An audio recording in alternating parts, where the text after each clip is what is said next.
বিসমিল্লাহির রহমানির রহিম। ইন্নাল হামদুলিল্লাহ ওয়াসসালাতু ওয়াসসালামু আলা রাসূলিল্লাহ ওয়া আলা আলিহি ওয়া সাহবিহি ওয়া সাল্লামা তাসলিমান কাসীরা। আম্মা বাদ। রব্বি ইশরাহ লি সাদরি ওয়া ইয়াসসির লি আমরি ওয়াহলুল উকদাতাম মিন লিসানি ইয়াফকাহু কওলি।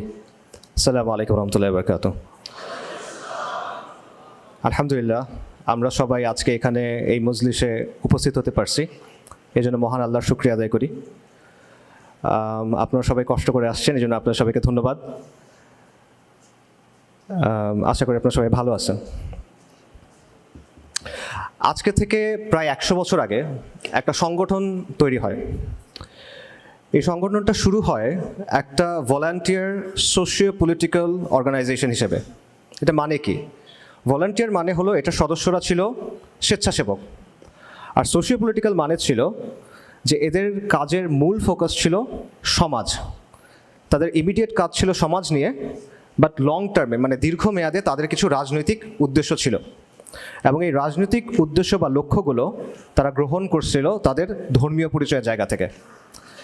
এবং এই যে প্রায় 100 বছরের পথ চলা, এই সময়টার মধ্যে এই সংগঠনটাকে অনেক ধরনের প্রতিকূলতার মোকাবেলা করতে হয়েছে। এটা 4 বার ব্যান্ড হয়েছে, নিষিদ্ধ হয়েছে।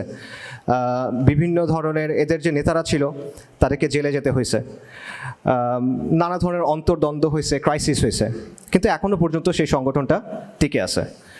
এবং এটার রাজনৈতিক ফ্রন্টও আছে, পলিটিক্যাল ফ্রন্ট আছে। পলিটিক্যাল ফ্রন্ট বোঝেন তো?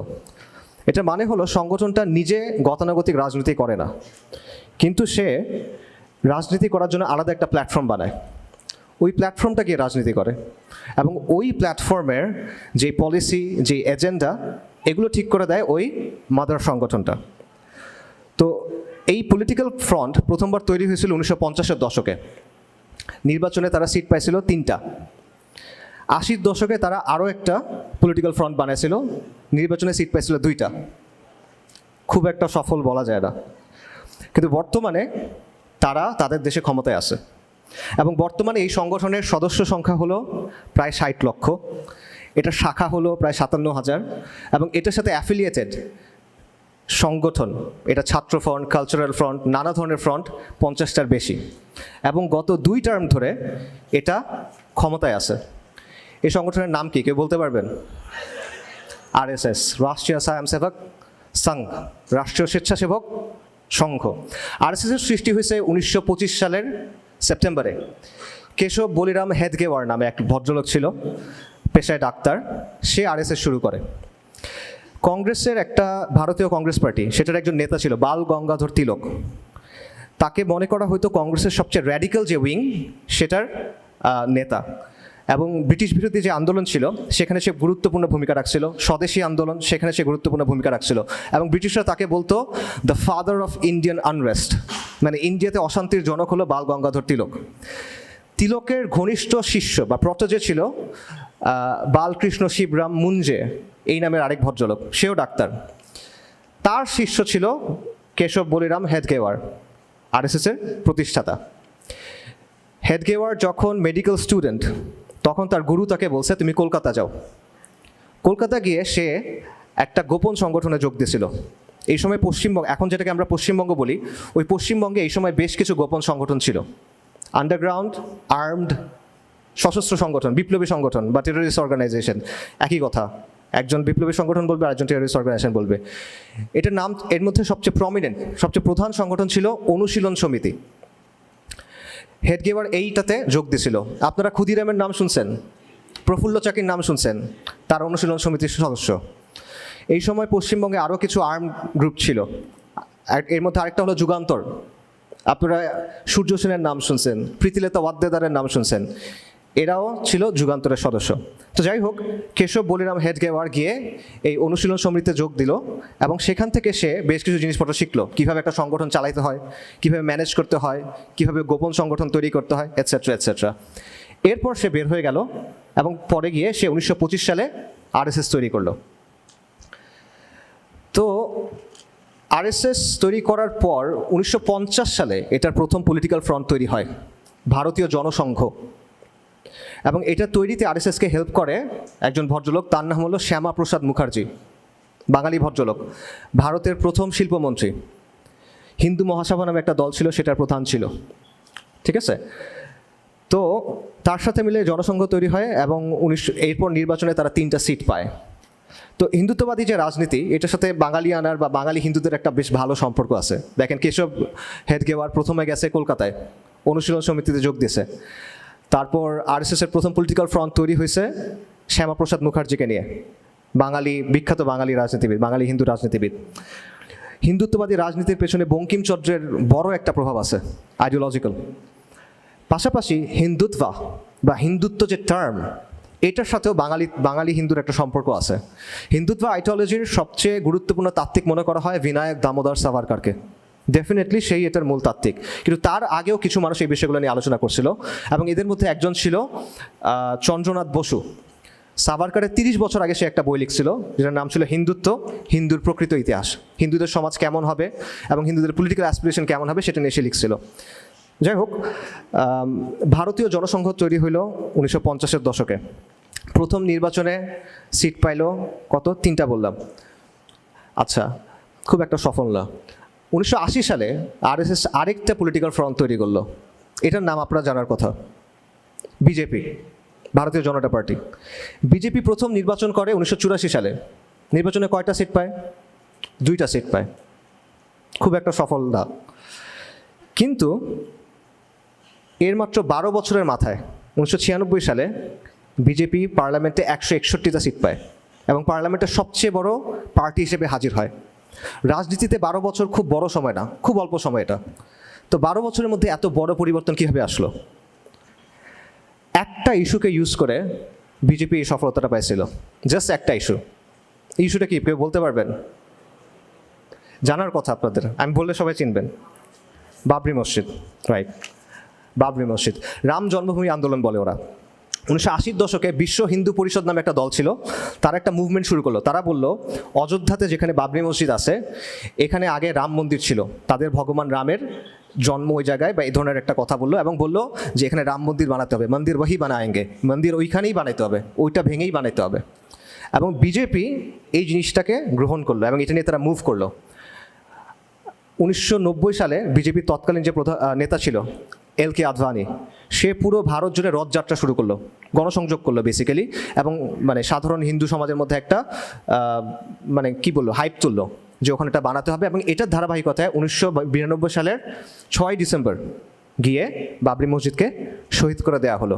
এবং এটাকে ইউজ করে বিজেপি, যে 84 সালে সিট পাইছিল 2টা, 96 সাল নাগাদ তারা সিট পাইল 161টা, পার্লামেন্টের সবচেয়ে বড় পার্টি, এবং বিজেপির নেতা অটল বিহারী বাজপেয়ী প্রধানমন্ত্রী। ঠিক আছে? সো এখানে ইন্টারেস্টিং বিষয়টা হলো, আন্দোলন শুরু করলো কে? বিশ্ব হিন্দু পরিষদ। নেতৃত্ব দিল কে? বিজেপি।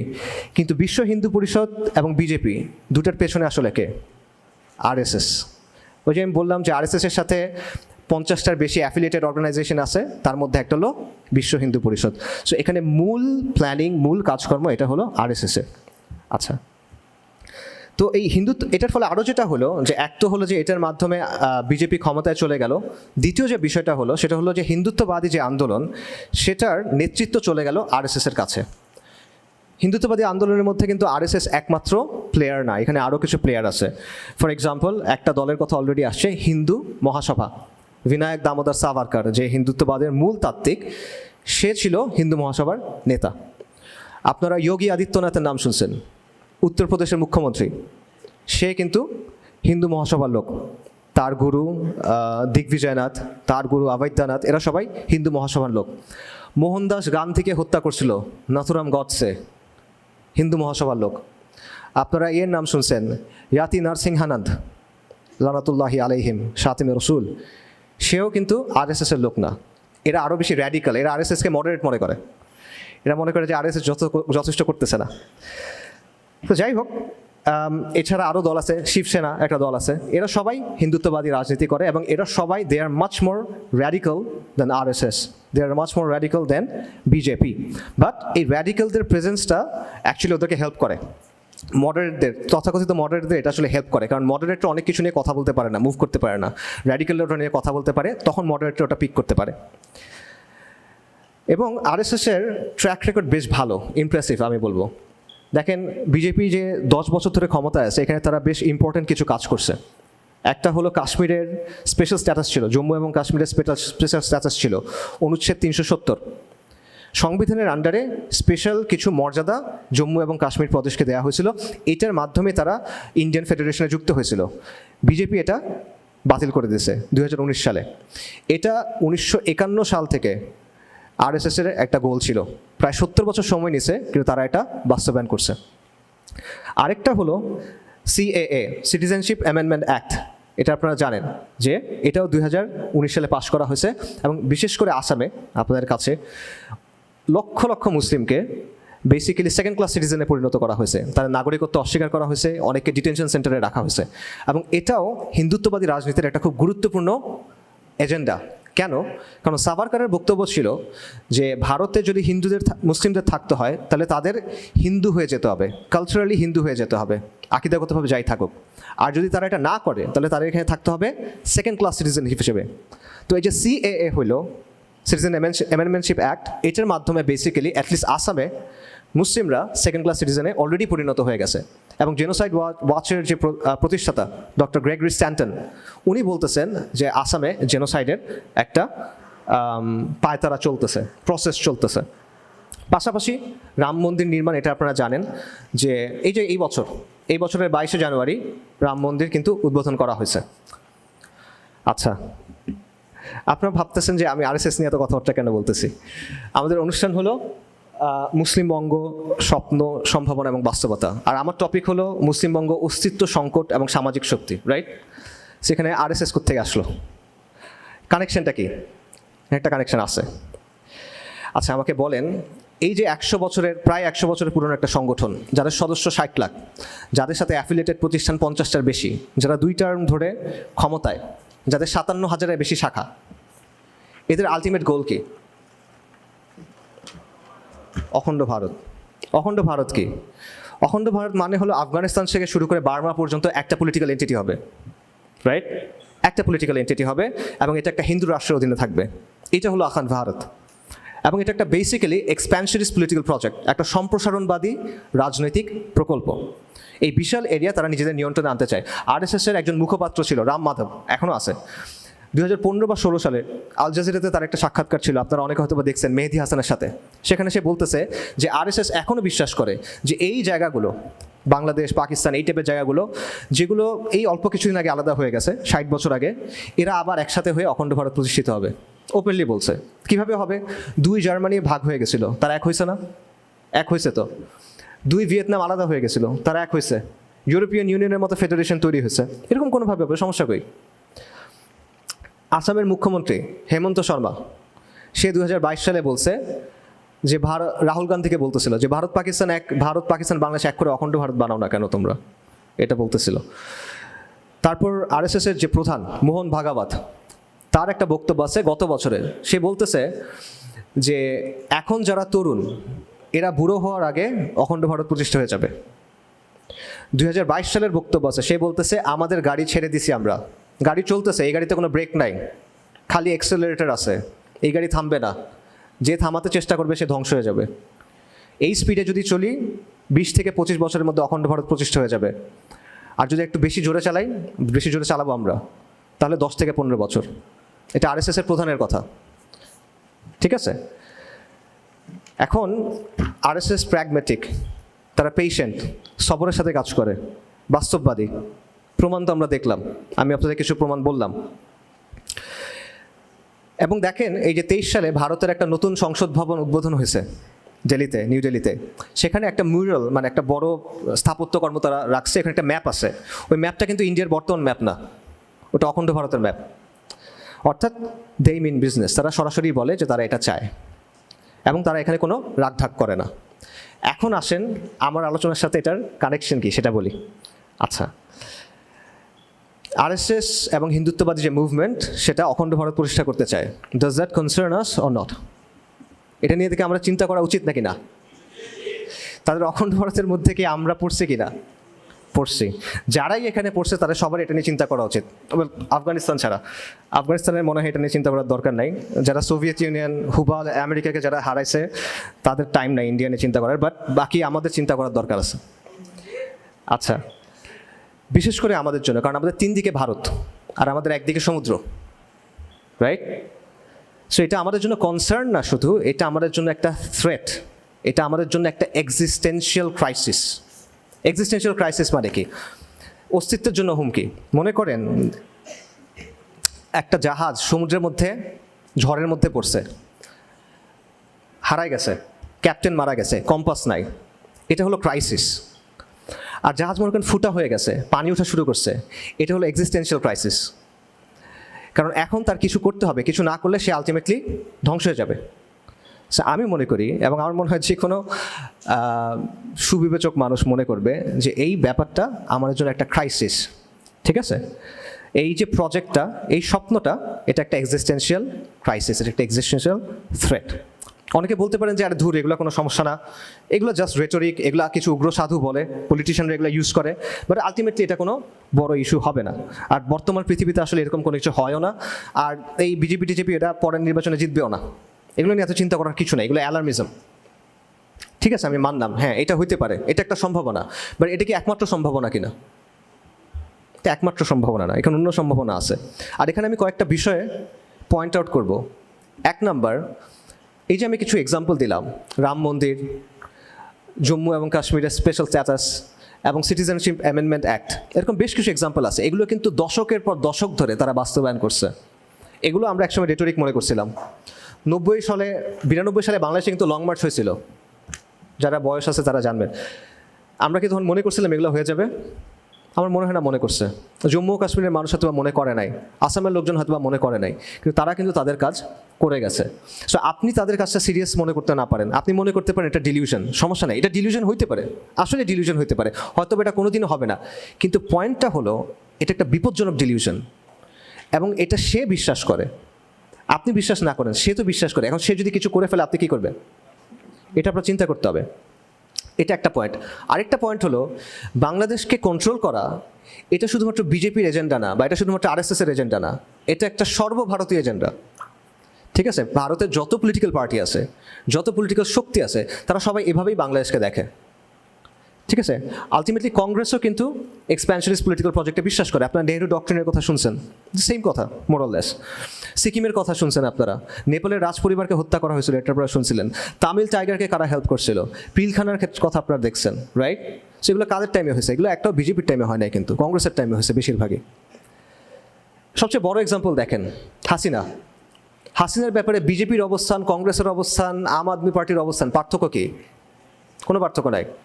তাদের সবার মত হলো যে বাংলাদেশে হাসিনাকে দরকার, হাসিনার মতো একটা লোক দরকার যে বাংলাদেশকে ভারতের একটা ভেসেল স্টেট, ভারতের একটা করদ রাজ্য বানায় রাখবে।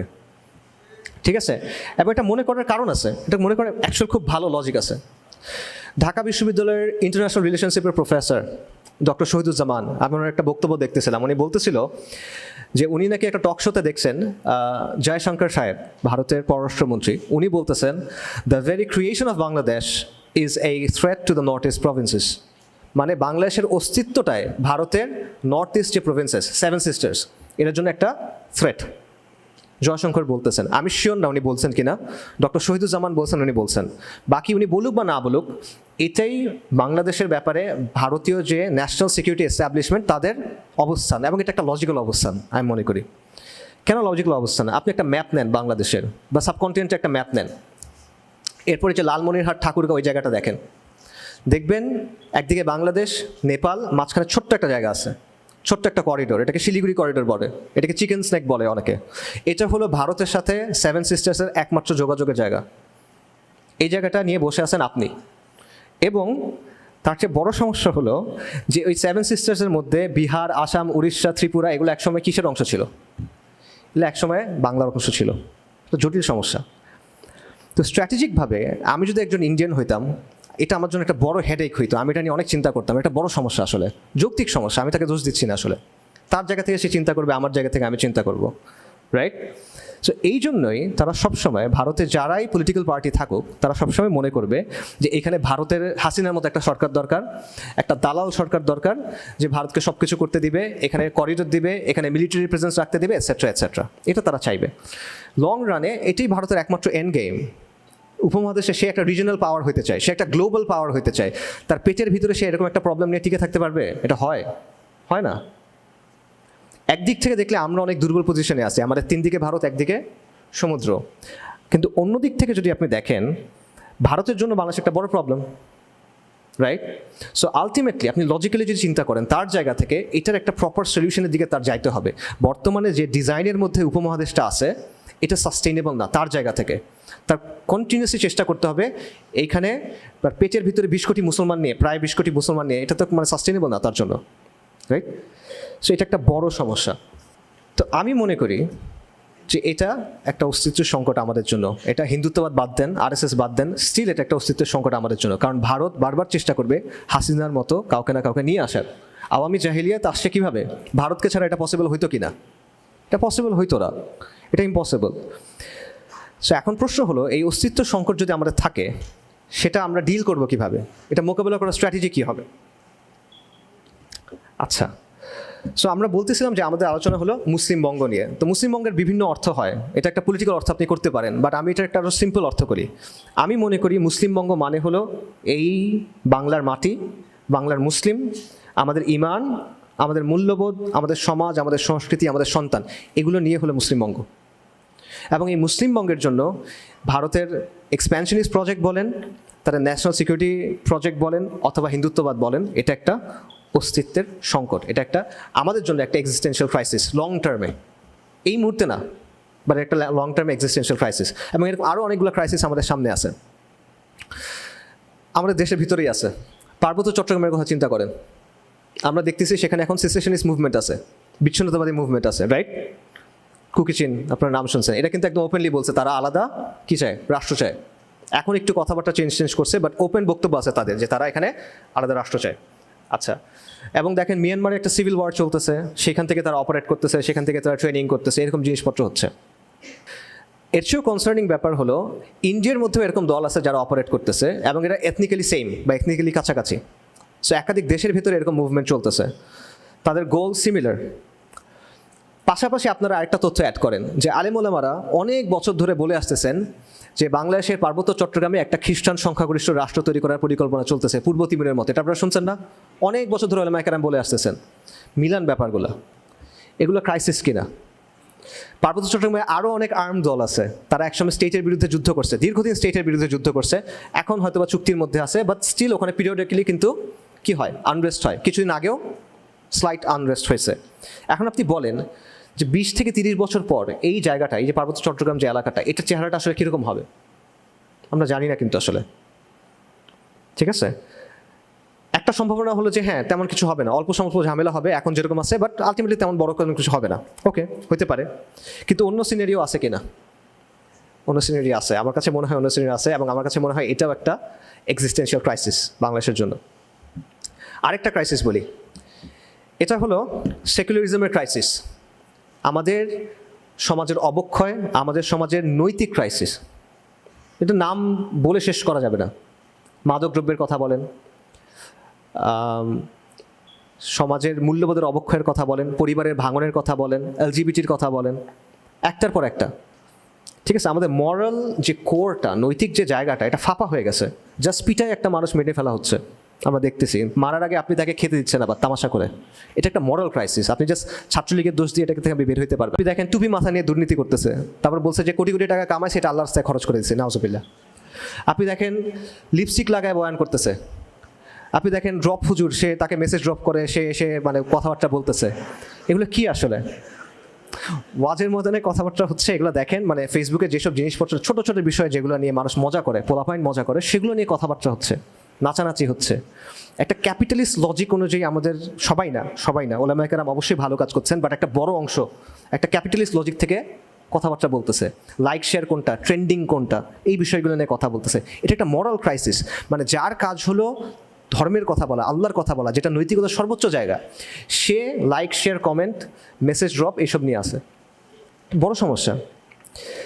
এলজিবিটি এজেন্ডার কথা দেখেন, পুরো ওয়ার্ল্ডে কীভাবে এটা কাজ করতেছে। ওয়েস্টার্ন কান্ট্রিগুলা, আন্তর্জাতিক সংস্থাগুলা লক্ষ লক্ষ কোটি কোটি ডলার খরচ করতেছে এখানে। আমাদের দেশে ড্রাফট পাস হয়ে গেছিলো, রাইট? এবং আমাদের সুশীল সমাজ যেটা, আমাদের একাডেমিয়া যেটা, তারা কিন্তু এগুলোকে ওপেনলি সমর্থন করে। আচ্ছা, এই সব কিছু যদি বাড়তে থাকে, জাস্ট আস্তে আস্তে বাড়তে থাকে, তো আপনি চিন্তা করেন যে ট্রেন্ডটা কোন দিকে যাবে, আপনার সমাজের জন্য এটা রেজাল্ট আলটিমেটলি কী হবে। এটা আপনার চিন্তা করার দরকার নেই, আপনি ওয়েস্টের দিকে তাকান, আপনি দেখবেন এখানে কী হবে। এবং এটা সেকুলারাইজেশনের বৈশিষ্ট্য। সেকুলারাইজেশন যেখানেই হয়, পাশ্চাত্যে অথবা প্রাচ্যে সেম ধরনের রেজাল্ট দেখা যায়, সেম ধরনের অবক্ষয় দেখা যায়। লিও তলস্তয়ের একটা বই আছে অ্যানা কারেনিনা। অ্যানা কারেনিনার প্রথম লাইনটা হলো যে সব সুখী সমাজ, সব সুখী পরিবার একই রকমের, কিন্তু সব দুঃখী পরিবার নিজের নিজের মতো করে দুঃখী। তো আমার মনে হয় সেকুলারাইজেশনের ক্ষেত্রে একই ধরনের কথাটা বলা যায় একটু চেঞ্জ করে, যে সব নন সেকুলার প্রি মডার্ন সমাজের স্বকীয়তা আছে, বৈচিত্র্য আছে, কিন্তু সব সেকুলার সমাজ, সব সেকুলারাইজ সমাজ একই রকমভাবে অসুস্থ, একই রকমভাবে পচে যাওয়া, একই রকম অবক্ষয়ের শিকার।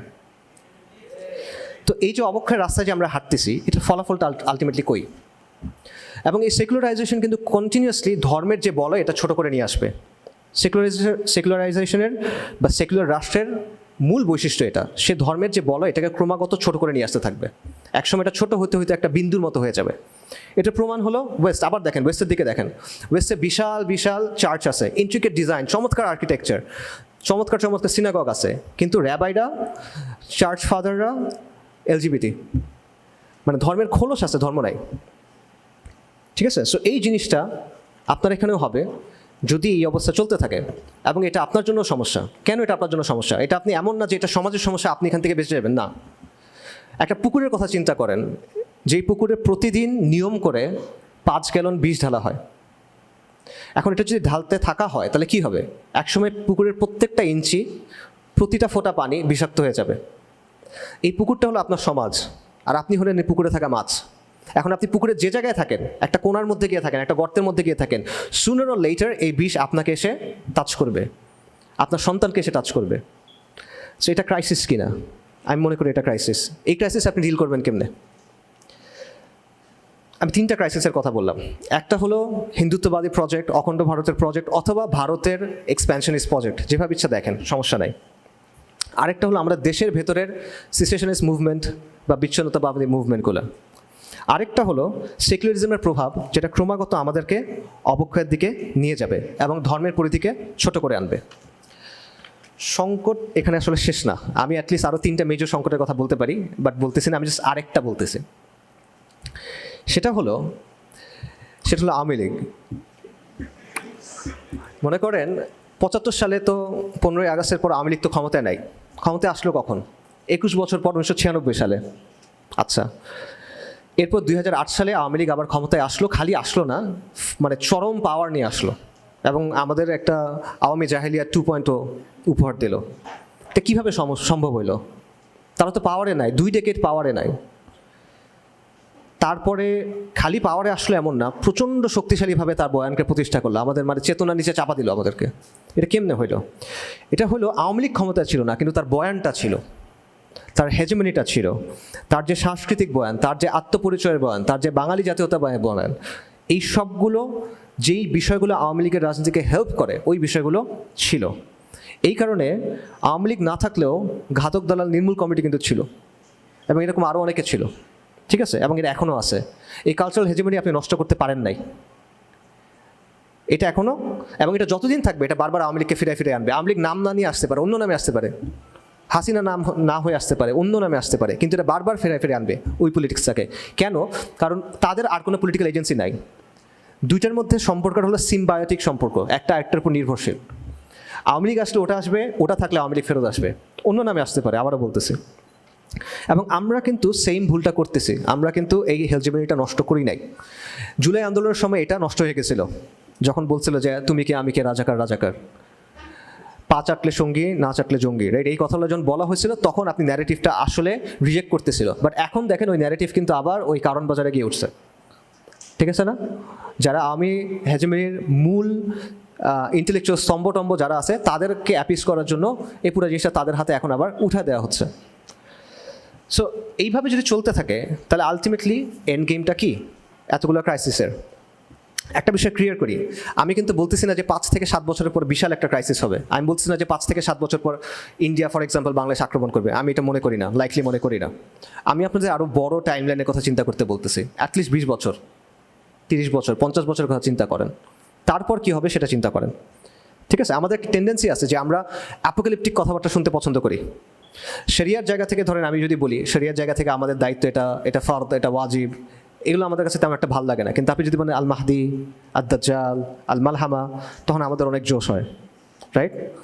এটা একটা সমস্যা এই জন্য যে আমরা সিয়াসা শরিয়ার জায়গা থেকে চিন্তা করি না, আমরা বাস্তবতার জায়গা থেকে চিন্তা করি না, আমরা শুধুমাত্র এই জজবার জায়গা থেকে চিন্তা করি। জজবা ইটসেলফ ইজ নট ব্যাড, এটা খুবই দরকারি জিনিস, কিন্তু শুধুমাত্র এটা থাকলে সমস্যা। সো আপনি শুধু গাজওয়ায়ে হিন্দের কথা চিন্তা করবেন বা এটা থেকে আরেক ধাপ আগায় গিয়ে শাহ নিয়ামতুল্লাহর কাসিদার জায়গা থেকে চিন্তা করবেন, আমি মনে করি এটা খুবই কাউন্টার প্রোডাক্টিভ। সো বাস্তবতার আলোকে চিন্তা করতে হবে, শরিয়ার আলোকে চিন্তা করতে হবে, আবেগ কমায় মানে বিবেক দিয়ে একটু চিন্তা ভাবনা করতে হবে, ঠিক আছে? সো এই জন্য আমি যেটা বলতেছি, এটা ইমিডিয়েট কোনো ইস্যু না, বা এভাবে বলা বেটার যে এই সমস্যাটা ইমিডিয়েটলি আপনি সামনে দেখবেন না, আগামী 5-7 বছরের মধ্যে আপনার সমাজ জীবন ধ্বংস হয়ে যাবে, এরকম কিছু আমি বলতেছি না। আমি আপনাকে অ্যালার্ম হতে বলতেছি না এই অর্থে, বাট আমি বলতেছি যতদিনই আপনি এটা একদম চোখের সামনে সমস্যা দেখবেন ততদিনই আপনার করার কিছু থাকবে না। এটা হলো সমস্যাটা, এটা একটা লং টার্ম প্রবলেম। কিন্তু যখন এটা আপনার সামনে একদম নগ্নভাবে আসবে ততদিন আপনি আর কিছু করার পারবেন না, এটা হলো সমস্যা। এবং আপনার চিন্তা করতে হবে যে আজ থেকে 2-3-4 দশক পর এই ভূখণ্ডের চেহারাটা কেমন হবে, এই অঞ্চলটার চেহারাটা কেমন হবে, আপনার পরিবারকে, আপনার সন্তানদেরকে আপনি কোন জায়গায় রেখে যাবেন, এই জিনিসটা নিয়ে আমাদের চিন্তা করতে হবে। এবং আমরা চিন্তা করতে হবে যে এই সংকটের মোকাবেলা আমরা কীভাবে করব। এই ঝড়ের মোকাবেলা করে আপনি টিকে থাকবেন কীভাবে, কিসের উপর দাঁড়ায় থাকবেন আপনি, আপনার ভিত্তি কী হবে, কোন জিনিসটাকে আঁকড়ে আপনি টিকে থাকবেন, এটা কি হবে। মনে করেন মাওলানা আব্দুর রহিমের একটা বক্তব্য আছে, বাংলাদেশের মুসলমানরা মাজলুম এবং মাহরুম। তখন ওনার একটা কথা আছে যে উনি বলতেছেন যে একটা জাতিকে টিকে থাকতে হলে একটা জনগোষ্ঠীর একটা আদর্শ লাগে, ঠিক আছে, একটা ওয়ার্ল্ড ভিউ লাগে, এমন কোনো বিষয় লাগে যেটার উপর তারা একমত হয়েছে এবং এটার উপরে তারা লালিত পালিত হচ্ছে এবং রাষ্ট্রের প্রতিষ্ঠান, শিক্ষা, সমাজ সব কিছু ওই জিনিসটাকে ধারণ করতেছে। আমাদের জন্য সেটা কি হবে, এবং ওটা এমন কিছু হইতে হবে যেটা দিয়ে আপনি এই থ্রেটগুলো মোকাবেলা করতে পারবেন, তা না হলে তো হবে না, আপনি টিকতে পারবেন না। তো এটা কী হবে? ইনক্লুসিভ সমাজ, দায় ও দরদের রাজনীতি, সাম্য, মানবতা, ইনসাফ, এগুলো দিয়ে হবে না। এটা দিয়ে হবে না, এটা অলরেডি প্রমাণিত। কেমন প্রমাণিত? দেখেন জুলাইয়ের সময় সবাই একত্রিত হয়েছিল, সব ধারা। কোন জায়গায় একত্রিত হয়েছে? হাসিনা মস্কো, এখানে তারা একত্রিত হয়েছে। কিন্তু এরপর দেখেন বিভেদ কিন্তু বাড়তেছে। এই যে কথাগুলো বললাম, ইনক্লুসিভ সোসাইটি, দায় ও দরদ, সাম্য, মানবতা, ইনসাফ, এগুলো কিন্তু মানুষকে একত্রিত করতে পারতেছে না। কোনো ন্যাশনাল কনসেনসাস কিন্তু তৈরি করা যাচ্ছে না, এবং এটা তৈরি করা যাবেও না। এটা আমি আজকে 2 মাস না 3 মাস হলো, যাই হোক যেটাই হয়েছে, এখন বলতেছি আপনারা 2 বছর পর মিলাই নিয়েন। এই বিষয়গুলো নিয়ে আসলে ন্যাশনাল কনসেনসাস হবে না। আরেকটা অপশন আছে, অনেকে যেটা বলে যে সেকুলারিজমের বিকল্প একটা ভার্সন লাগবে। যে সেকুলারিজমের একটা ভার্সন হলো শাহবাগী ভার্সনটা, যেটা খুব কলকাতা ইনফ্লুয়েন্সড, যেটা খুব হিন্দুত্ববাদী সংস্কৃতি ইনফ্লুয়েন্সড, এবং যেটা একটা ফ্রেঞ্চ টাইপের সেকুলারিজম, খুব র্যাডিক্যাল অ্যাগ্রেসিভ ধরনের একটা সেকুলারিজম। সো এইটার বদলে অনেকে বলে যে একটা বিকল্প সেকুলারিজম লাগবে, যেটার মধ্যে কনসার্টও আছে, কাওয়ালিও আছে, বোরকাও পড়তে পারবে, বিকিনিও পড়তে পারবে, পাশাপাশি পড়বে প্রেফারেবলি, এরকম কিছু একটা। তো সেকুলারদের একটা অংশ মনে করে ওই র্যাডিক্যাল শাহবাগী ঘরানার যে সেকুলারিজম আছে এটা খুব বেশি দিন টিকবে না, এই কারণে এই বিকল্প ধারার সেকুলারিজমটা লাগবে। এবং এটাকে মুসলিম সেকুলারিজম বলে, কোট আনকোট, যে আপনি কালচারালি একটা মুসলিম পরিচয় রাখবেন, কিন্তু সেটার মধ্যে ইসলাম তেমন একটা থাকবে না, ঠিক আছে? এখানে আবারও শরিয়া থাকবে না, আল ওয়ালা ওয়াল বারা থাকবে না, হালাল হারাম থাকবে না, ঠিক আছে, এগুলো কোনো কিছু থাকবে না, জাস্ট একটা কালচারাল পরিচয় হিসেবে মুসলিম ব্যাপারটা থাকবে। But this is doom to fail, এটা আসলে কাজ করে না, কারণ ইসলাম এমন একটা জিনিস যেটা আসলে মিক্স হয় না কোনো কিছুর সাথে। ইসলাম ডমিনেট করে, ইসলাম ডমিনেটেড হয় না। সো আপনি যদি এই টাইপের কিছু একটা করেন, এটা আলটিমেটলি টিকে থাকবে না, এবং এটা প্রমাণ আছে। এটা প্রমাণ কি? এটা সবচেয়ে ভালো প্রমাণ হলো মুসলিম লীগ। মুসলিম লীগ একটা এক্সট্রিমলি সাকসেসফুল পলিটিক্যাল প্রজেক্ট ছিল। 1906 সালে তৈরি হয়েছে, 47-এর মধ্যে তার একটা আলাদা দেশ বানায় ফেলছে, তাই না? Extremely successful. তারপরে কি আজকে মুসলিম লীগ কই? তার চেয়ে বড় কথা হলো মুসলিম লীগের ফার্স্ট জেনারেশন নেতারা, তাদের ছেলেদের অবস্থা কী, তাদের সন্তানদের অবস্থা কী? এরা সব কাট্টা সেকুলার, অনেক এক্সাম্পল আছে, সব কাটটা সেকুলার। বাংলাদেশে আবুল হাসিম সাহেব, তার ছেলে হলো বদরুদ্দিন ওমর, পাক্কা কমিউনিস্ট। এবং এটা একটা না, অসংখ্য এক্সাম্পল আছে। সো ব্যাপারটা হলো, আপনি যখন কালচারালি মুসলিম পরিচয়টা ধারণ করবেন, এটা ওই এক জেনারেশন থাকবে, এরপর গিয়ে ওটা টিকবে না। ওই কালচারাল মুসলিমদের পরের জেনারেশন হবে পাক্কা লিবারাল শাহবাগী সেকুলার, মোরাললেস, বা let's say French style secular, শাহবাগী যদি না বলি। সো আলটিমেটলি এই সো কল্ড মুসলিম ভার্সনের সেকুলারিজম দিয়েও আপনি ওই জিনিসটা পাবেন না যেটা দিয়ে আপনি এই ক্রাইসিসগুলোর মোকাবেলা করতে পারবেন। এটা মুসলিমদের আলটিমেটলি কিছুই দিতে পারবে না, রাদার এটা মুসলিমদের ধোঁকা দিয়ে মুসলিমদের কিছু স্বপ্ন দেখাবে মরিচিকার মতো, এবং মুসলিমদের আরও সেকুলারিজমের সাথে যুক্ত করবে। তাহলে বাকি কি থাকে? কোন জিনিসটা দিয়ে আমরা এই সংকটের মোকাবেলা করব? এখানে একমাত্র সমাধান ইসলাম। এটা একমাত্র লজিক্যাল সমাধান, এটা কোনো রিলিজিয়াস সমাধান না। আমি আবারও বলছি, আমি মনে করি প্র্যাগম্যাটিক্যালি একমাত্র সমাধান এখানে ইসলাম। এটা ছাড়া আর কোনো ভায়াবল সলিউশন এখানে নাই। যদি আপনি দিল্লির আগ্রাসন মোকাবেলা করতে চান, যদি আপনি সেকুলারাইজেশনের ফোর্সকে থামাইতে চান, যদি আপনি একটা কোহেসিভ শক্তির মাধ্যমে এই ভূখণ্ডকে একসাথে রাখতে চান, যদি আপনি কালচারাল হেজিমনিকে ভাঙতে চান, তাহলে আপনার ইসলামকে লাগবে। ইসলাম ছাড়া কী দিয়ে মোকাবেলা করবেন আপনি? ইসলাম এই মাটি এবং মানুষের সাথে মিশে আছে। যখন ব্রিটিশরা আমাদের উপর আগ্রাসন চালাইছে, বারবার ইসলামকে আঁকড়ায় ধরে আমরা তাদেরকে মোকাবেলা করার চেষ্টা করছি, আমরা প্রতিরোধ করার চেষ্টা করছি। ইসলামের শক্তিতে আরবের একটা কোণা থেকে বিস্ফোরিত হয়ে মুসলিমরা পুরো পৃথিবীব্যাপী সভ্যতা তৈরি করছে। হরমুজানের কাছে যখন চিঠি নিয়ে গেছিল সাহাবারা বা মুসলিমদের কাছ থেকে, ছিঁড়ে ফেলে দিয়েছিল, এরা কারা? মরুভূমিতে দৌড়াদৌড়ি করা কুকুর আসছে আমাদেরকে কথা বলতে। নবী সাল্লাল্লাহু আলাইহি ওয়াসাল্লাম যখন শুনছিলেন, হেসে বলছেন যে আল্লাহ আযজা ওয়া জাল তার সাম্রাজ্যকে ছিঁড়ে টুকরো টুকরো করে দিবেন। আল্লাহ আযজা ওয়া জাল করে দিয়েছেন। মঙ্গল সাম্রাজ্য ধ্বংস হয়ে গেছে, হিটলারের থার্ড রাইখ ধ্বংস হয়ে গেছে। 1000 বছর 10,000 বছর থাকার কথা তারা বলছিল, ইসলাম রয়ে গেছে, ইসলাম থাকবে। এবং এখনও আমরা দেখতেছি ইসলামকে আঁকড়ে ধরে, আমাদের হিস্ট্রি দেখেন, ইসলামকে আঁকড়ে ধরে নানা এথনিসিটির মানুষ তারা সাম্রাজ্য তৈরি করছে, সালতানাত তৈরি করছে। ইন্দোনেশিয়া থেকে মরক্কো পর্যন্ত একের পর এক সমৃদ্ধ সাম্রাজ্য তৈরি হয়েছে এই ইসলামকে আঁকড়ে ধরে। এবং এখনও আমরা দেখতেছি এই ইসলামকে আঁকড়ায় ধরে 30 বছরের ব্যবধানে বা 40 বছরের ব্যবধানে দুইটা সুপার পাওয়ারকে হারানো হয়েছে। আর কেউ এটা পারে নাই। ইসলাম রেইন সুপ্রিম। এবং এটি আল্লাহর প্রতিশ্রুতি, শুধু ইসলাম পারবে, আর কেউ পারবে না। ইয়া আইয়ুহাল্লাযীনা আমানু উসবিরু ওয়া সাবিরু ওয়া রাবিতু ওয়াত্তাকুল্লাহা লাআল্লাকুম তুফলিহুন। ঠিক আছে, যদি আমরা বলি যে ইসলামের মাধ্যমে সমাধান হবে, তখন প্রশ্ন হলো এটা আমরা কিভাবে করব? আমরা মুসলিম বঙ্গের সামনে থাকা সংকটের কথা বললাম, এবং আমরা বললাম যে এটা সমাধানটা হইতে হবে ইসলাম দিয়ে, এখানে আর কোনো অপশন নাই। কিন্তু আমাদের সমাজ, আমাদের দেশ কি ইসলামের উপর আছে? নাই। আগে আপনার সমাজ এবং দেশকে ওটার উপর আনতে হবে। তো কীভাবে? তো এটার মাল্টিপল স্টেজ আছে, অনেকগুলো ধাপ আছে, একটা ধাপ নাই এখানে। আমি মনে করি, এখানে আপনারা আমার সাথে দ্বিমত করতে পারেন, কোনো প্রবলেম নাই। আমি মনে করি এটার প্রথম ধাপ হলো সামাজিক শক্তি অর্জন করা। যদি আপনি চান যে এই ভূখণ্ড ইসলামকে আঁকড়ে ধরে রাখবে, এই পরিচয়ের উপরে দাঁড়াবে এবং এটার ভিত্তিতে এই সংকটগুলো মোকাবেলা করবে, তাহলে প্রথম ধাপ হলো সামাজিক শক্তি অর্জন করা। স্ট্যাটাস কো দিয়ে হবে না। আমাদের দেশে চলমান অনেক দিনই কাজ আছে, এবং আমি কোনোটা সমালোচনা করতেছি না, কিন্তু আমি আবারও বলতেছি, স্পষ্টভাবে বলতেছি, এটা দিয়ে হবে না। কেন হবে না? আমি একটা এক্সাম্পল দিই। মনে করেন যেই কাজগুলো আছে এগুলো সব 10 দিয়ে গুণ করেন, সবগুলো কাজ 10 দিয়ে গুণ করেন। এবার বলেন একটা রেজাল্ট পাইছেন না? এবার বলেন এই সংকটগুলো কি দূর হবে? তখন বাংলাদেশে মসজিদ মাদ্রাসা যতগুলো আছে 10 গুণ বেড়ে গেল, সংকটগুলো দূর হবে? বাংলাদেশে যে পরিমাণ মানুষ ইসলামী বইটই কিনে 10 গুণ বেড়ে গেল, সংকট দূর হবে? দাওয়াতি যে সংগঠনগুলো আছে তাদের সদস্য 10 গুণ বেড়ে গেল, সংকট দূর হবে? হবে না। আপনার আলাদা কিছু লাগবে।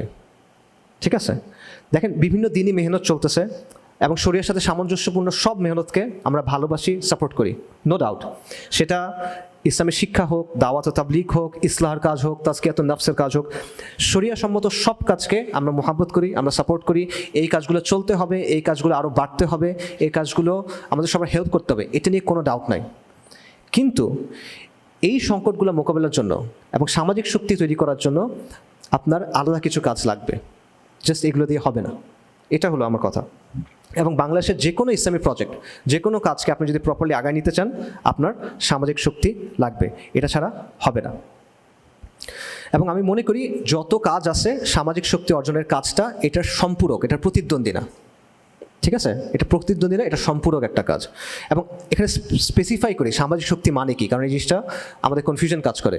সামাজিক শক্তি বলতে আমি বোঝাচ্ছি যে আপনি আপনার চারপাশের পরিস্থিতিকে প্রভাবিত করতে পারতেছেন।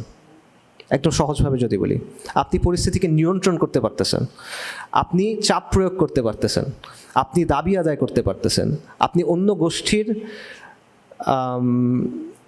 উপর আপনার চাপ প্রয়োগ করার ক্যাপাসিটি ইউজ করতে পারতেছেন। ঠিক আছে, সো এটা হলো এমন একটা শক্তি যেটা ইউজ করে আপনি আপনার উদ্দেশ্য অর্জন করতে পারেন। এটা হলো সামাজিক শক্তি। সো অনেকে এখানে রাজনীতির কথা বলবেন, এবং রাজনীতি বলতে আমরা মূলত গতানুগতিক রাজনীতির কথা বুঝি, ডেমোক্রেটিক রাজনীতির কথা বুঝি। আমি মনে করি যে এটা দিয়ে আসলে এই সমাধানগুলো করা সম্ভব না। এই সমাধানগুলো করা আলটিমেটলি এগুলোর দ্বারা সম্ভব না। নির্বাচনী রাজনীতি দিয়ে আপনি আওয়ামী লীগই দমন করতে পারবেন না, ভারত অনেক দূরের কথা। এবং এটা আমরা দেখছি যে আমরা 75 থেকে 91 অবস্থা দেখছি, 91 থেকে তারপরে 2008 অবস্থা দেখছি। নির্বাচনী রাজনীতির কিছু নিজস্ব সমীকরণ থাকে, কিছু নিজস্ব লজিক থাকে, কিছু হিসাব নিকাশ থাকে। এটা ওই জায়গায় সেন্স মেক করে। আমি বলতেছি না যে এগুলো একদম অর্থহীন, এটা ওই কনটেক্সটের মধ্যে সেন্স মেক করে, কিন্তু ওটা দিয়ে এই প্রবলেমগুলো আপনি সলভ করতে পারবেন না। কালচারাল হেজেমনিকে আপনি এটা দিয়ে দমন করতে পারবেন না, বরং এটার ভেতর দিয়ে আপনার নিজেকে ইনক্লুসিভ হওয়ার জন্য, প্লুরালিস্টিক হওয়ার জন্য অনেক কিছু করতে হবে। ঠিক আছে, যেগুলো অনেক কিছু আমরা এখন দেখতেছি আই গেস। সো সামাজিক শক্তি অর্জনের যে কাজটা, এটা কি ব্যক্তিগত পর্যায়ের কাজ? আপনি একা একা করবেন? আমরা সবাই যদি ঈমান আমলের উন্নয়ন করি আমরা নিজেদের অবস্থা থেকে, বা আমাদের আকীদা ঠিক করি, তাহলে এটা হয়ে যাবে না? এটা হবে না। এটা একটা কালেকটিভ কাজ, সামষ্টিকভাবে এই কাজটা করতে হবে, একত্রিত হয়ে এই কাজটা আমাদেরকে করতে হবে। এবং এটার জন্য শর্টে বলি, টাইম বেশি নাই, এর মধ্যে কয়েকটা কাজ আপনার করতে হবে। সেটা হলো সমাজের মধ্যে ব্যাপকভাবে ইসলামী চেতনা আপনার ছড়াই দিতে হবে। সমাজের একটা সিগনিফিক্যান্ট অংশ, সবাই না, সবাই কখন এটা গ্রহণ করে না, নবী রাসূলদের দাওয়া সবাই গ্রহণ করে নাই আলাইহিস সালাতু ওয়াস সালাম, সিগনিফিক্যান্ট একটা অংশ এই দাওয়াটা গ্রহণ করতে হবে। এবং এই দাওয়াটা কি? পূর্ণাঙ্গ জীবন বিধান হিসাবে ইসলামকে গ্রহণ করা, এই দাওয়াটা তার গ্রহণ করতে হবে। পাশাপাশি সমাজের মনোজগতে আপনার পরিবর্তন আনতে হবে। সমাজকে আপনার একটা হলো ব্যক্তি পর্যায়ে দেওয়া, আর একটা হলো সমাজের সামনে বারবার এই বিষয়গুলো প্রেজেন্ট করা, সমাজকে ধাক্কা দেওয়া, তার চিন্তার জায়গাটা ডিস্টার্ব করে দেওয়া। সে একটা উপায়ে চিন্তা করতে অভ্যস্ত হয়ে গেছে, সেখানে ধাক্কা দিয়ে দিয়ে তাকে ওখান থেকে বের করে আনা। এবং ইসলাম ও সেকুলার ব্যবস্থার যে দ্বন্দ্ব, বারবার এটাকে সামনে নিয়ে আসা, এবং সমাজের যে সমস্যা আছে, মানুষের যে চাহিদা আছে, এগুলোর ভায়াবল সমাধান হিসেবে ইসলামকে প্রেজেন্ট করা বারবার। সো দুটো জিনিস বললাম। তৃতীয় একটা বিষয় আপনার লাগবে, সেটা হলো মানুষ। আর মানুষ লাগবে, মানুষ হতে হবে আপনার হাতিয়ার। এখানে কোন মানুষকে আপনি আনবেন? যারা মাদ্রাসা স্টুডেন্ট, যারা তাবলিগ জামাত করেন, যারা বিভিন্ন ইসলামী দল করেন, না, তাদের আনবেন না। কেন আনবেন না? কারণ তারা অলরেডি আপনার সাথে একমত, তার সাথে আপনার মতপার্থক্য নাই, তেমন অল্প কিছু মতপার্থক্য আছে। এই ক্রাইসিসগুলোর ক্ষেত্রে সে আপনার বিরোধী না, কখনো না। এবং অলরেডি তারা গুরুত্বপূর্ণ কাজ করতেছে, আপনার তারকে ওখান থেকে ছুটে আনার দরকার নাই। আপনি মূল সমাজের কাছে যান, আপনি সমাজের ওই অংশটার কাছে যান যারা জুলাই আন্দোলনকে সফল করছে, যারা 90-এর গণঅভ্যুত্থানকে সফল করছে, যারা 71-কে সফল করছে, যারা ইভেন 47-কে সফল করছে, তার কাছে যান। সে হোক আপনার টার্গেট গ্রুপ, ঠিক আছে? আপনি তার কাছে যান, আপনি তাকে বোঝান, এবং আপনি তাকে দিনের দিকে নিয়ে আসেন এবং দিনের কাজ করান, তাকে দিয়ে সোশ্যাল অ্যাক্টিভিজম করান, সামাজিক অঙ্গনে কাজ করান, তাকে দিয়ে আপনি সমাজের সাথে এঙ্গেজ করান, এবং তার মাধ্যমে আপনি একটা জনগণের শক্তি তৈরি করেন। তাহলে আপনার একটা আদর্শ থাকবে, আপনার সমাজে আপনার দাওয়ার একটা প্রভাব থাকবে, এবং আপনার সাথে মানুষ থাকবে, ঠিক আছে? আপনার সাথে জনগণের একটা শক্তি থাকবে। এই তিনটা জিনিস যখন আপনি অর্জন করবেন, তখন আপনি সামাজিক শক্তি অর্জনের প্রথম ধাপটা পার করতে পারছেন, ঠিক আছে?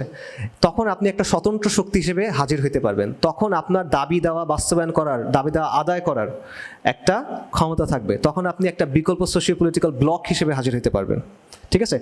আমরা এখন বলি যে অমুক কেন এই বিষয় নিয়ে কথা বলে না, আলেমরা কেন এটা নিয়ে করে না, অমুকরা কেন তেমন করে না, আমরা কমপ্লেইন করি। তখন আপনার কমপ্লেইন করতে হবে না, আপনি তখন উলামায়ে কেরামকে গিয়ে হেল্প করতে পারবেন, আপনি তাদের হাতকে শক্তিশালী করতে পারবেন। অমুক কেন করে না এটার বদলে আপনি তখন নিজে করতে পারবেন। এটা হলো ক্যাপাসিটি অর্জন করা। এই কাজটাতে গ্ল্যামার নাই, ঠিক আছে? কাজটা গরম কাজ না, আবারও বলতেছি, ধৈর্য নিয়ে কষ্ট করে করে করতে হবে, বাট ইট ওয়ার্কস। এটা টাইম টেস্টেড পদ্ধতি। There is nothing new under the sun. মানে সমাজে, রাজনীতির ইতিহাসে আসলে মানে খুব নতুন কোনো কিছু আসলে নাই। যা আগে কাজ করছে তা পরেও কাজ করবে, আপনার জাস্ট চেঞ্জিং কন্ডিশনের সাথে সেটা অ্যাডাপ্ট করতে হবে। সো যখন সামাজিক শক্তি হবে, তখন এই চ্যালেঞ্জগুলো মোকাবেলা করার প্রথম ধাপে আপনি গেছেন। এখন আপনি আসলে খেলোয়াড় না দর্শক, দর্শক, আপনার কথার কোনো মূল্য নেই। আপনি সারাদিন এটা নিয়ে চিন্তা করতে পারেন, চিন্তা করতে করতে বিছনায় পড়ে যেতে পারেন, কোনো লাভ নাই। কিন্তু যখন আপনি এই বিষয়গুলো অর্জন করবেন তখন আপনি একটা শক্তি হয়ে উঠবেন, তখন আপনি একটা খেলোয়াড় হয়ে উঠবেন। বাট এটা ফার্স্ট স্টেজ, এরপর আরও স্টেজ আছে, তো সেই স্টেজের আলোচনা করার সুযোগ নাই, সময় কম। আমি জাস্ট শেষ করি। সেটা হলো শেখ উমর মাহমুদ উসমান হাফিজাহুল্লাহ, ওনার একটা কথা আছে, সেটা হলো আমরা যখন ক্রুসেডের ইতিহাস পড়ি আমরা অল্প কয়েকজন মানুষের ইতিহাস পড়ি, নুরুদ্দিন জিঙ্গি, সালাহুদ্দিন আইয়ুবি, শেরকু রাহিমাহুল্লাহ, তাদের কথা আমরা পড়ি, রাইট? এবং এটা পড়তে গিয়ে আমাদের ধারণা হয় যে ক্রুসেড যুদ্ধটা মনে হয় খুব সেন্ট্রালাইজভাবে হয়েছিল। বদরের যুদ্ধ যেরকম হয়েছিল, রাসূলুল্লাহ সাল্লাল্লাহু আলাইহি ওয়াসাল্লাম নেতৃত্ব দিয়েছেন, একটা দল এখানে একটা দল এখানে, এইভাবে মনে হয় যুদ্ধ হয়েছে। বাট ব্যাপারটা কিন্তু আসলে এরকম না। এই যুদ্ধটা লম্বা সময় ধরে চলছে এবং এর বেশিরভাগ সময় আসলে সমন্বিতভাবে, সেন্ট্রালাইজভাবে এই ব্যাপারটা হয় নাই, ঠিক আছে? বেশিরভাগ সময় যেটা হয়েছে, মুসলিমরা ছোট ছোট দল উপদলে ভাগ হয়ে লড়াই করছে, ঠিক আছে? হয়তো এমন হয়েছে যে মনে করেন কোথাও একটা নগর রাষ্ট্র আছে বা একটা দুর্গ আছে, সেই দুর্গের যারা মুসলিমরা আছে বা ওখানকার যারা মুসলিম তারা একজনকে নেতা বানাইছে, নেতা বানায় ক্রুসেডারদের বিরুদ্ধে জিহাদ করছে। অথবা কোনো গ্রামের লোকজন তারা একজন আলেমকে নেতা বানায় ক্রুসেডারদের বিরুদ্ধে জিহাদ করছে। অথবা ছাত্ররা তাদের শিক্ষককে নেতা বানায় ক্রুসেডারদের বিরুদ্ধে যুদ্ধ করছে। এবং এটা ঐতিহাসিকভাবে প্রমাণিত। একজন ক্রুসেডের সময়ের যোদ্ধা, কবি, আলেম ছিলেন উসামা ইবনু মুন্দিক, 1188 খ্রিস্টাব্দে মারা গেছেন। ওনার একটা বই আছে আল এতেবার। ওনারা ছিলেন সিরিয়াস শাইজার নামে একটা জায়গা আছে, ওই জায়গার শাসক ছিলেন ওনারা, ছোট একটা জায়গার, মানে অনেক বড় এমন না। তো ওনাদের ওই বইতে এই হিস্ট্রি ওরকম অনেক আছে যেগুলো শায়েখ আলোচনা করছেন। সো আমার পয়েন্টটা কি? আমার পয়েন্টটা হলো ক্রুসের যুদ্ধে যে বিজয়টা, এটা একটা লড়াইয়ের মাধ্যমে হয় না, এটা ছোট ছোট ছোট ছোট অনেকগুলো লড়াইয়ে জেতার মাধ্যমে আসছে। বড় বিজয়গুলো আসছে ছোট ছোট অনেকগুলো লড়াইয়ে জেতার মাধ্যমে। আমরা হিত্তিনের কথা জানি, কিন্তু হিত্তিন সম্ভব হয়েছে ওই ছোট ছোট লড়াইগুলোর কারণে, ঠিক আছে? কিন্তু ওইগুলোর কথা আমরা চিন্তা করি না, আমরা প্রথমেই হিত্তিনের কথা ভাবি। এটা হলো সমস্যা। সো এখানে কি নুরুদ্দিনের কোনো ভূমিকা নাই, সালাহুদ্দিনের কোনো ভূমিকা নাই? অবশ্যই আছে, অবশ্যই তাদের ভূমিকা আছে। তাদের ভূমিকা হলো ওই ছোট ছোট দলগুলোকে একত্রিত করা, সমন্বিত করা, বড় একটা শক্তিতে পরিণত করা এবং চূড়ান্ত লড়াইয়ে যাওয়া। কিন্তু প্রথমে চূড়ান্ত লড়াই আসে না। চূড়ান্ত লড়াই মানেই চূড়ান্ত, এটা একদম লাস্ট পর্যায়ে গিয়ে আসে। তারা এটা কখন করতে পারছেন? যখন অলরেডি ওই ছোট ছোট দল উপদলগুলো তৈরি হয়ে গেছে, যখন তারা দাঁড়ানোর মতো জায়গা করে নিছে, যখন কোমরটা শক্ত হয়েছে, তখন তারা এগুলোকে সমন্বিত করে একটা বড় শক্তিতে পরিণত করতে পারছেন, ঠিক আছে? সো যখন আপনি জমিনে দাঁড়ানোর জায়গাটা করবেন, আপনার কোমরটা যখন শক্ত হবে, তখন নুরুদ্দিনের জন্য মঞ্চ প্রস্তুত হবে, তখন সালাহুদ্দিনের জন্য মঞ্চ প্রস্তুত হবে, তার আগে হবে না। আপনি যদি প্রথমেই তার কাছে যাইতে চান, আপনি যদি প্রথমেই মনে করেন যে আজকে নুরুদ্দিন চলে আসবে, সালাহুদ্দিন চলে আসবে, এটা আসলে হবে না, এটা আনরিয়েলিস্টিক, এটা কাজ করে না। সো আমি আপনাদের বলবো যে আপনারা জজবা রাখেন, অবশ্যই রাখেন, কিন্তু বাস্তবসম্মতভাবে চিন্তা করেন। বুকের ভিতরে আগুন রাখেন, কিন্তু সেই আগুনটা নার্চার করেন, এটার জন্য দীর্ঘদিন জ্বলে। এটার জন্য এমন না হয় যেটা দাও দাও করে জ্বলবে তারপর নিভে যাবে, না। এটা বুকের মধ্যে ক্যারি করেন, সযত্নে ক্যারি করেন, এবং এটা দিয়ে আরেকজনের মধ্যে আলো জাগান, এটা দিয়ে আরেকজনের মধ্যে আগুন জ্বালান, এটা করেন। এবং যতক্ষণ পর্যন্ত সময়টা না আসতেছে, ওই প্রস্তুতি, ওই পর্যায়ে, ওই সক্ষমতা আপনি অর্জন করতে না পারতেছেন, ততক্ষণ আপনার এটা ক্যারি করতে হবে। এবং আগুন কিন্তু পুরায়, আপনি যখন আগুন ক্যারি করবেন এই আগুনটা পুরাবে, মানে আপনার কষ্ট হবে, এই কাজটা কষ্টের কাজ। তো এই কষ্টটুকু করেন, এই কষ্টটুকু করতে হবে, কারণ আমাদের অবশ্যই আমাদের নিজ কমের অস্তিত্ব, নিরাপত্তা এবং ধারাবাহিকতা রক্ষা করতে হবে। এই কষ্টটা করেন, তাহলে নুরুদ্দিনও আসবে। এই কষ্টটা করেন, তাহলে সালাহুদ্দিনও আসবে। এই কষ্টটা করেন, তাহলে ইনশাআল্লাহ ফাতাহও আসবে। আসসালামু আলাইকুম ওয়া রাহমাতুল্লাহি ওয়া বারাকাতুহু।